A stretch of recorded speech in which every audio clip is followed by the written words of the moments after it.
be glad in it, and be glad in it. This is the day that the Lord has made. We will rejoice and be glad in it, 'cause this is the day. This is the day that the Lord has made. One more time. This is the day. This is the day that the Lord has made. That the Lord has made. We will rejoice. We will rejoice and be glad in it. And be glad in it. This is the day that the Lord has made. We will rejoice and be glad in it. 'Cause this is the day. This is the day that the Lord has made. 'Cause this is the day. This is the day that the Lord has made. You knocked that song down. You got a half step. I think I already did it 2 steps last year. Thank you, thank you, thank you, thank you. And again, welcome to Sunday celebration.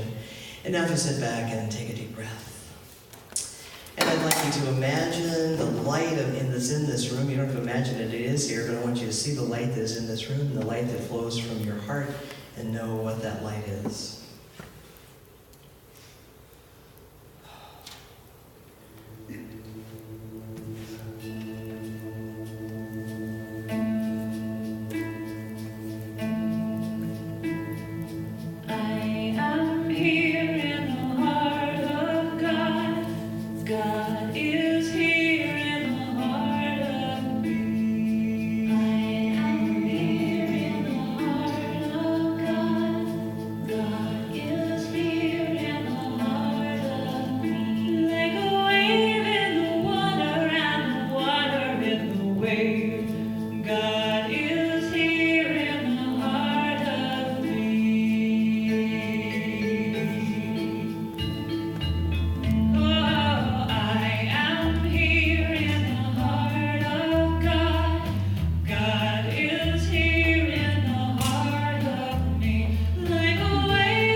And here we are, in the heart of God.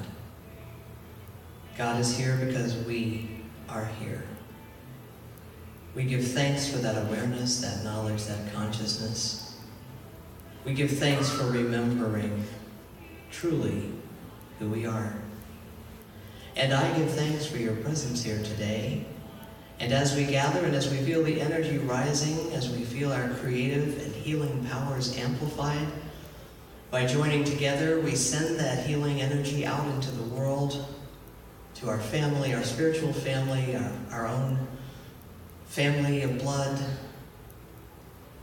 and to our family of humanity. We send our healing energy to heal the world. Our work goes on, and every day it begins anew. Today, we are grateful. Today we are fabulous, we are magnificent, we are wonderful, we are perfect, whole, and complete for knowing who we are. And let us say together, and so it is. Amen. And now the moment I know you've all been waiting for. Let's give Lynn a hand for all the work she has done. And Lynn is going to unveil our word. Let me move this out of the way. And I'm going to leave the entire timing of this up to her. I'm just going to measure the microphone here.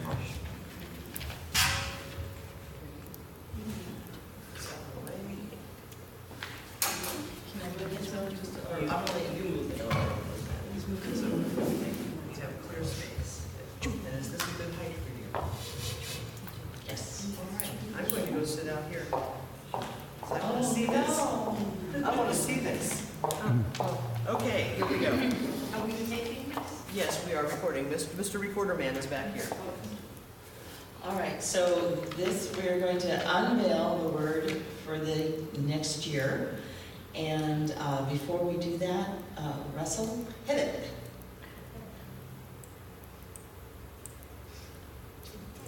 Or not. Here we go.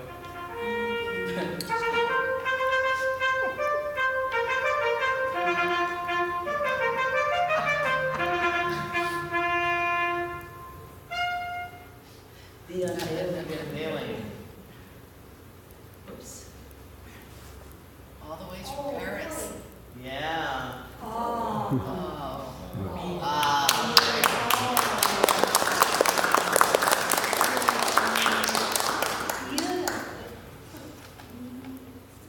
So that is what we will be, is love. And I went to Wayne Dyer's blog. I know this is from a while ago. And I'm going to read The Love Equation by Dr. Wayne Dyer. Think of the people you know who give love in response to negative energy that's directed their way. There aren't many people who respond lovingly in that situation. The ones who do are able to because they have love to give away. They know that it's impossible to give away what they don't have, and they've gone that extra mile to acquire what it is that they both want to attract and give away. If love and joy are what you want to give and receive, then begin by taking stock. What have you got to give away? What are you giving out to the universe, and thus, what are you attracting? Remember that you can't give away what you don't have, but you can change your life by changing what is going on inside. Low energy attracts low energy. Low energy thoughts such as anger, hate, shame, guilt, and fear weaken you, and they attract more of the same. By changing your inner thoughts to the higher frequencies of love, harmony, kindness, peace, and joy, you'll attract more of the same, and you'll have those higher energies to give away. To begin to change what is inside of you, become more loving toward yourself. In your thoughts, cultivate an inner voice and attitude that is 100% on your team. Imagine an inner self that only supports and loves you. You might schedule a certain time of day when that is the only thought you will allow yourself to pay attention to. Gradually, this loving attitude will extend to other people. You'll begin to receive this energy back and ultimately be able to send thoughts of love and joy to everyone and everything in your world. Make a pact to remind yourself often of this secret of not being able to give away anything you don't have. Then work on your personal program of self-love, self-respect, and self-empowerment, and create a huge inventory of what you want to give away. If what you give is respect and love, the universe will return the love and respect you have been radiating. It is really so simple. As the Beatles said, the love you take is equal to the love you make. And there was a comment on the blog that I liked, that I wanted to share. Giving love can be a smile, a helping hand, a word of encouragement, tender guidance, shared joy, a song, laughter, a boost, listening, a hug. Love can be given in many forms, and in many forms, love will come back to you. A butterfly flitting about comes back to rest on your shoulder. And then there was one other last thing. I like this. For God is love, and who abides in love abides in God.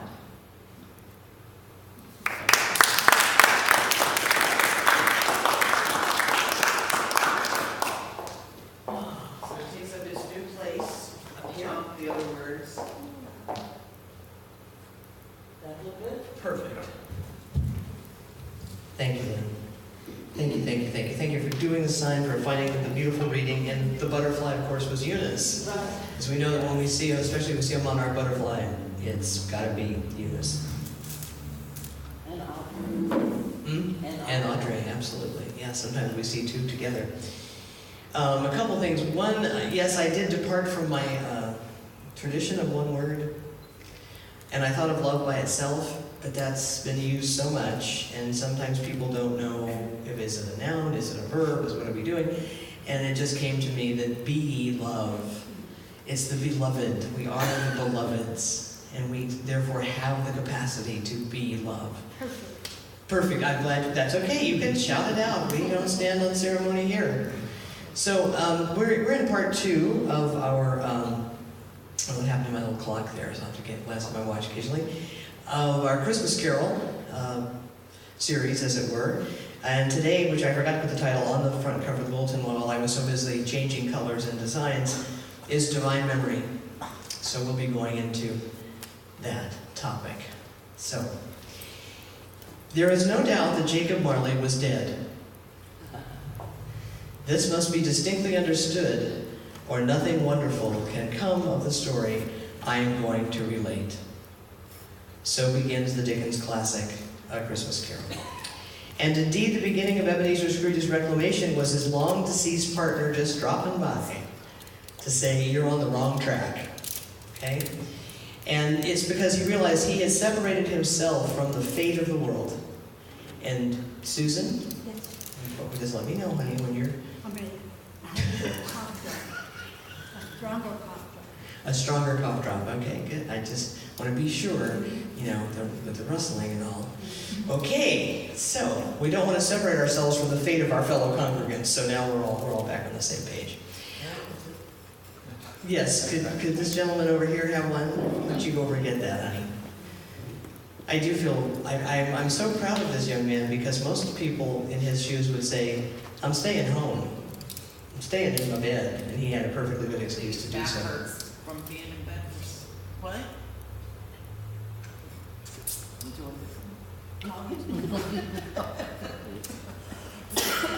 Patience is a virtue. Did you know that? So Marley talked about wearing the chain he had forged in life. He had found out too late that life is what you make it. And I've been having this discussion with people lately. I had one with Karina.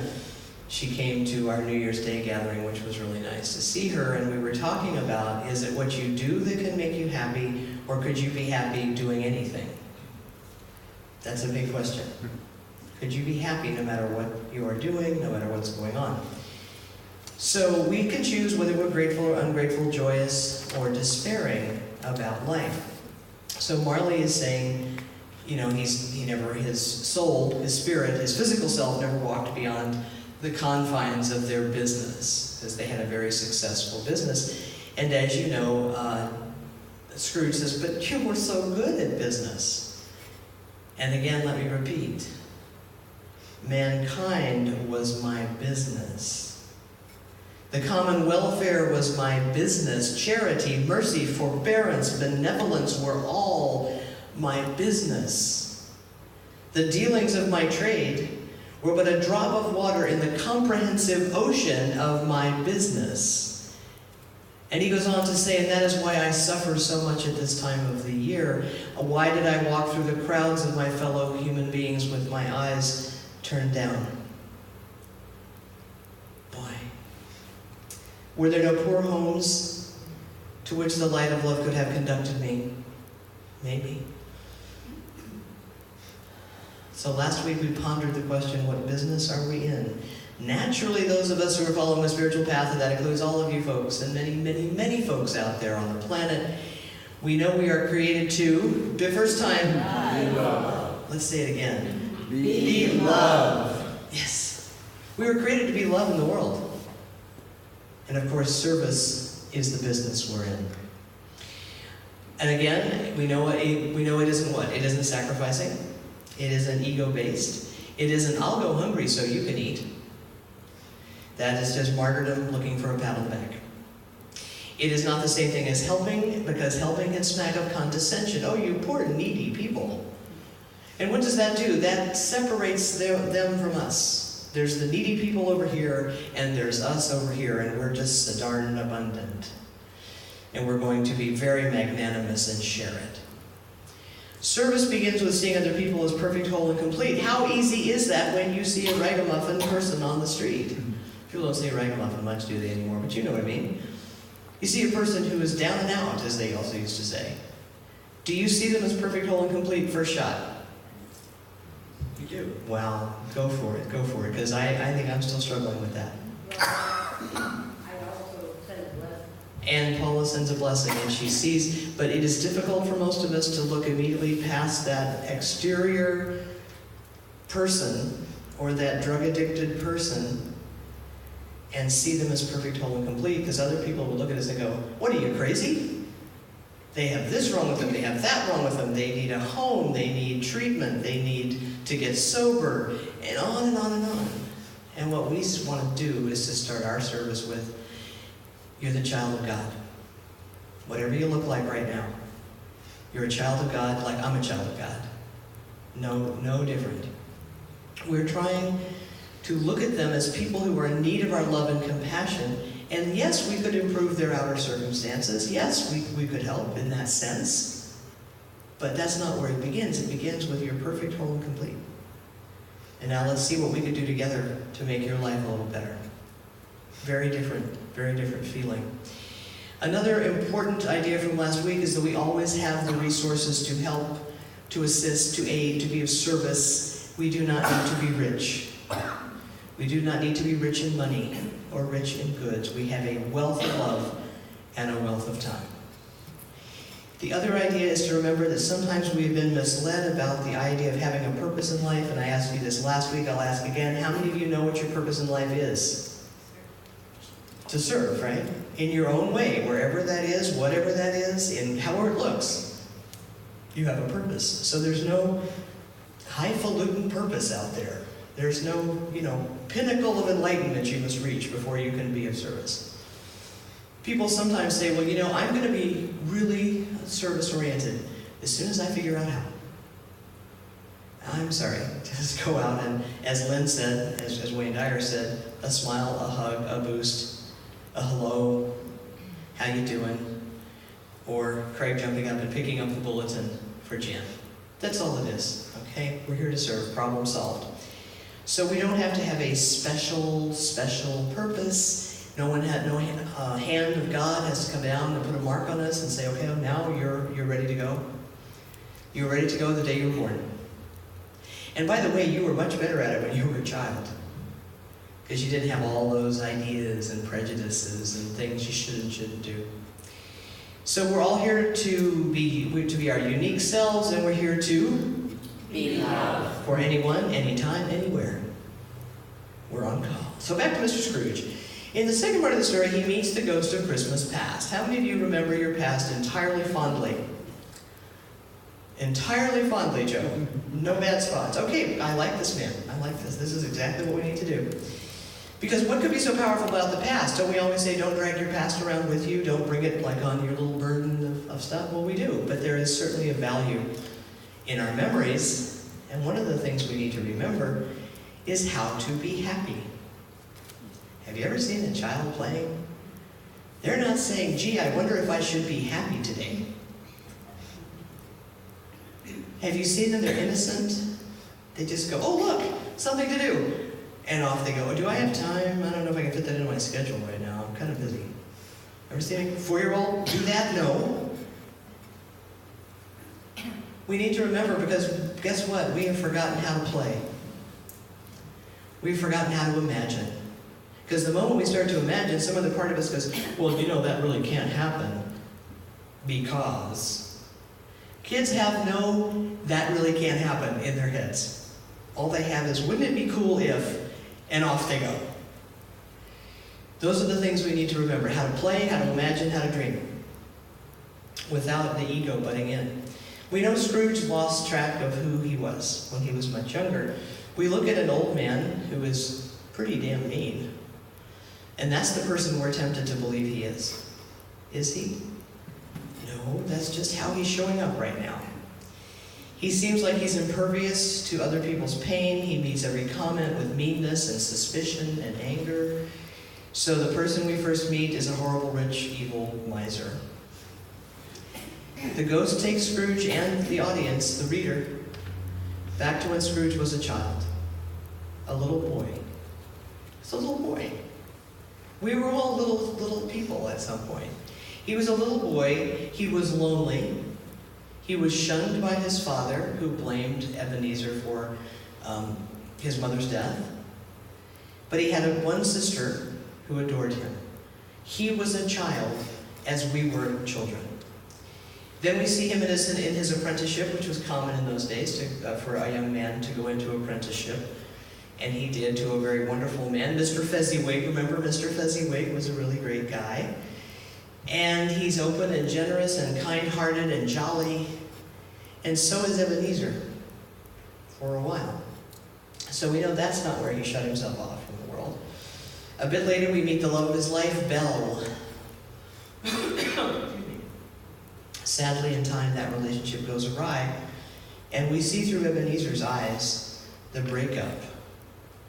Have you ever broken up with someone? Yeah. How did it go?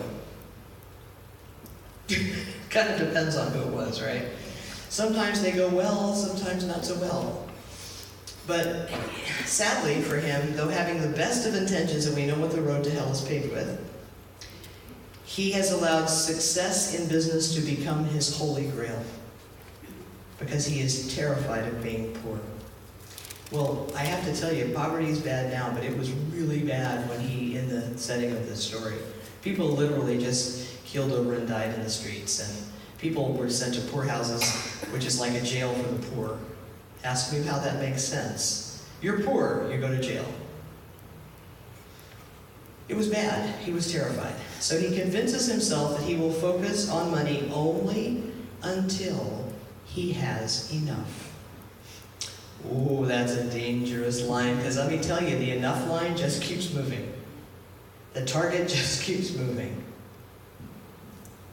Is there ever enough when fear drives us? No, like Lynn's friend when asked, who said, basically, when are you going to be satisfied? And he said, when I have it all. Wow, it's almost impossible, but that's the goal, and I don't think that goal is ever going to be met. So Belle tells him that his love of money has replaced his love for her. Now, has it really? I mean, has he stopped loving Belle? I don't think so. He's just got his priorities screwed up. So she releases him from his promise to marry. In those days, a promise was a promise, and if she didn't release him and he didn't marry her, there would have been all kinds of hell to pay. So she says to him, "You fear the world too much. All your other hopes have merged into the hope of being beyond its sordid reproach." In other words, all his hopes are about not being a victim of the world. She says, "I have seen your nobler aspirations fall off one by one until your master passion, gain, has engrossed you." Of course, he says, "I haven't changed toward you just because I'm being a big old success." She says, "Our contract was made when we were both poor and content to be so, until in good season we could improve our fortunes together. You are changed, Ebenezer. When the promise was made, you were another man." He protests. He says, "I was a boy.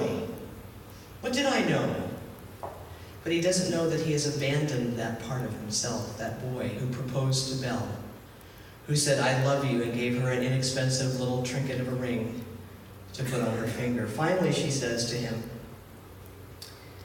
"With a full heart, I release you for the love of him you once were." And then those ominous lines, "And may you be happy in the life you have chosen." Well, that part did not come to pass. He's stunned, he's upset, but not really enough to change, not enough to go after her, though the present-day Scrooge in many versions of the film urges, "Go after her! Go after her!" And of course, they can't hear him because he's just a ghost.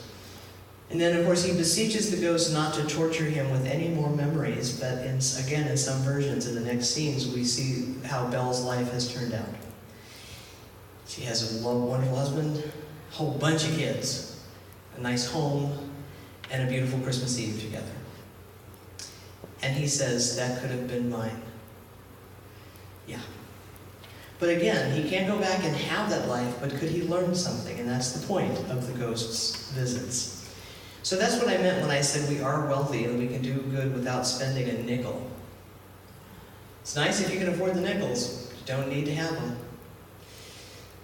Love brings joy, it soothes the soul, it warms the heart, and I'm telling you, everything else is window dressing. And I'm not against window dressing, but it's not the part we need. So the reason it's talking about divine memory is a lot of people use memory to beat themselves up, to regret, to say life wasn't fair. I failed. I made a mistake. I didn't say the right thing. I didn't make the right choice. I woulda, coulda, shoulda. Let's put it all under the heading of woulda, coulda, shoulda. How helpful is that? Big fat zero. What can we do with memory? Well, Paramahansa Yogananda explains divine memory. He wrote, "Memory was given to humankind to reproduce good. To abuse the power of memory is harmful. However, to recall unhappy experiences in order to learn the lessons in them is a proper use of memory.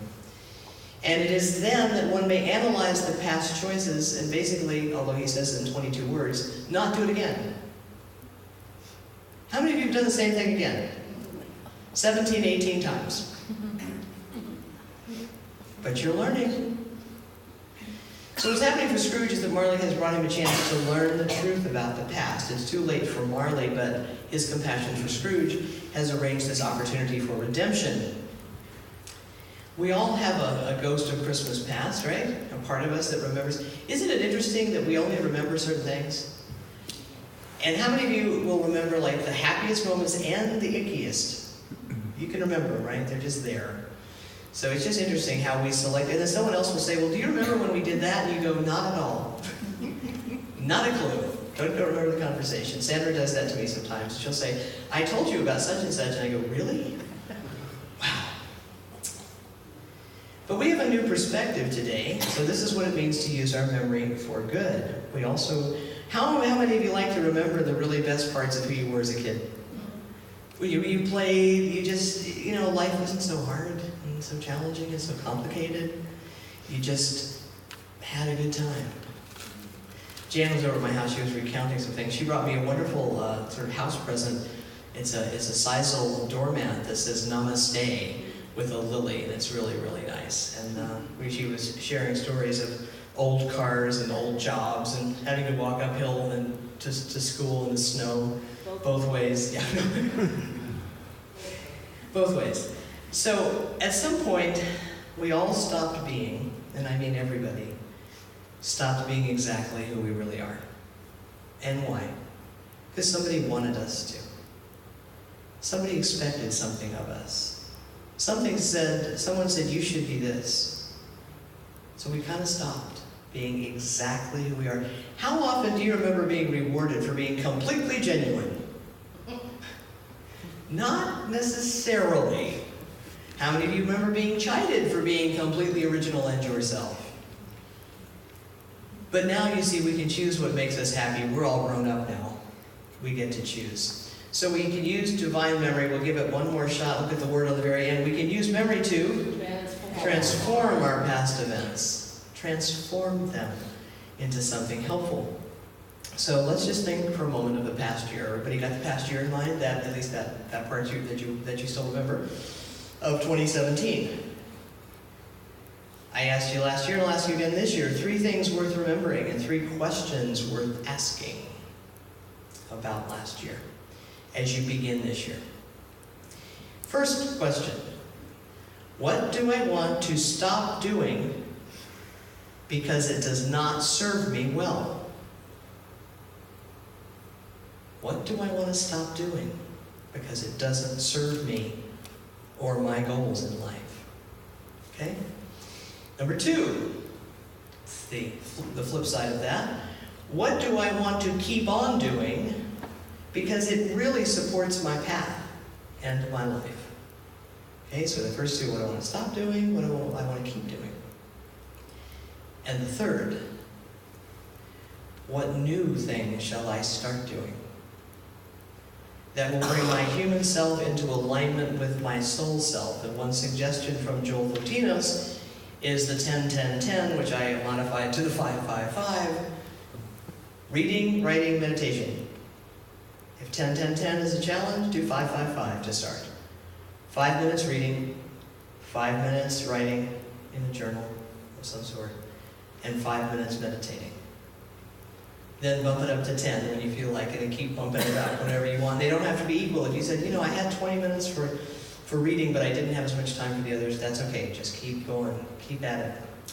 Keep in mind that whatever your practice is, the practice isn't the goal. There are no medals being given out, as far as I know, at the Olympics for the world's best meditator. I don't care how you meditate, when you meditate, how long you meditate. Get in touch.